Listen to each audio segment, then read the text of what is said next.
Bedi weeder 4 row வந்து இன்ஜினில் இயங்கும், 1 ரோ வந்து தன்னை இயங்கும். காட்டு போய்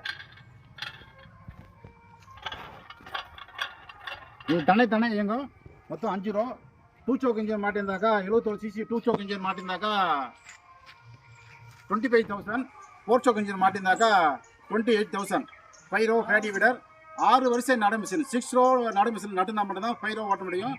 4 ரோ நட மிஷின் நட்டுனாக்கா 5 ரோ பேடி விடர் போட்டு ஓட்ட முடியாது. 4 ரோ பேடி விடர் 4 ரோ நட மிஷின் நட்டுனாக்கா 3 ரோ மிஷின் வாங்கி ஓட்டலாம். இல்லை 8 row drum seeder ஓட்டியிருந்தாக்கா 7 row Bedi வாங்கி ஓட்டலாம். எது ஓட்டினாலும் உள் வரிசை மட்டும்தான் கணக்கு. அதனால் வெளி வரிசை ஓட்ட விடாது, அர்ஜென்ட் ஓட்ட விடாது, உள் வரிசை மட்டும் தான் ஓட்டணும். இப்போ வந்து 6 வரிசை நட்டுனாக்கா உள் வரிசை 5 வரிசை, அதுக்கு இது செட் ஆகும்.